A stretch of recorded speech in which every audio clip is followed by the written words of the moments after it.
This is the Thompson Cast. I am Mel Thompson. In the last 50 years, no drought has been as devastating to U.S. farmers than that of 2012. Above and beyond the short-term misery are the long-term market changes that may occur involving Chinese imports of grain from Ukraine, and the long-term warning signs these imports are now flashing to U.S. policymakers, direct foreign investors, and businesses. More than just an alternative source of food, China is investing in Ukraine as a permanent source that may lower U.S. grain imports to China in the coming years. Evidence of this is the $4 billion Chinese credit given to a local farming company in Ukraine known as ULF. ULF is now the largest agribusiness in Ukraine. Another sign can be found 3 hours east of Kiev, where 6 grain elevators are going up, also financed with Chinese funds.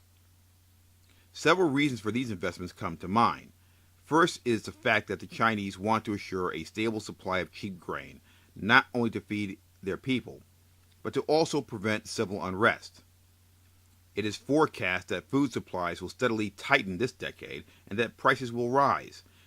When this happens, the prices of other items go up, such as bread, milk, eggs, and meat. When these prices go up, inevitably in certain countries there will be civil unrest. In fact, in Egypt and Mozambique, riots broke out 2 years ago because of the rise in prices. The Chinese certainly do not want this, and they are being proactive to prevent it now. Secondly, the Chinese may see a way to make money on the expected food prices by being a major player in the manufacturing and construction of grain elevators and other critical farming supplies and infrastructure. The 6 grain elevators I mentioned before will give ULF almost 2 million tons of elevator storage capacity. Since this is being financed by Chinese money, it is not unreasonable to conclude that there are other parts of this deal that concern grain to China from these very elevators in the future, and more deals for other elevators down the road. In other words, some type of offset grain in exchange for financing. By 2050, the world will have to produce 60% more food to meet demands from its population, and that is expected to be a population that is growing much faster, will be much richer, and much more sophisticated than what many people predicted 10, 15, 20 years ago. China has already anticipated all of these factors, and this is one of the reasons they are not only looking to get grain for their own population, but also to enter the markets that provide manufacturing infrastructure tools to farmers in other countries. The political risks for the U.S. agricultural markets are obvious. A nation as economically sophisticated as China becomes less reliant on the U.S. by increasing its supplies through financial and infrastructure aid to Ukraine and potentially other nations, thus shrinking the U.S. import market to China in the long term. One nation that is in that kind of control of other grain exporting nations and their markets through a series of financing and purchase offsets by the extension of credit can have great sway on other markets that U.S. farmers want to enter in the future. Direct foreign investment and business investment in foreign agricultural markets will be substantially riskier for U.S. investors in the coming decade if China is a dominant player.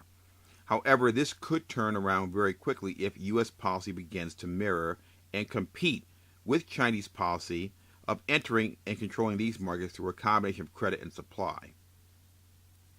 The weakness for the Chinese policy that the U.S. can exploit is by simply getting into this market, because there's one thing that will certainly happen. This drought will end. The U.S. will be a dominant grain exporter, and unlike China, we can feed ourselves. China has to import grain. The United States does not. Once again, the drought's going to end, but the key thing is to identify what's going on with the Chinese policy, mirror this policy, and not be caught on the outside of the prospect of providing agricultural tools to businesses and markets in foreign countries. If you have any doubts about this, just look to the previously mentioned grain elevators. They're financed by China and Ukraine. But if you look out in the fields where these grain elevators sit, you will see a fleet of 4 $500,000 John Deere combines harvesting and threshing. Clearly, we're not completely out of any market, including the Ukraine market. However, we need to make sure that we are building those grain elevators. We can feed ourselves and export, but the long-term political risk will be in policies that do not allow the United States to enter and compete directly with China in foreign agricultural markets, particularly those involving grain. This has been the Thompson Cast. I am Mel Thompson.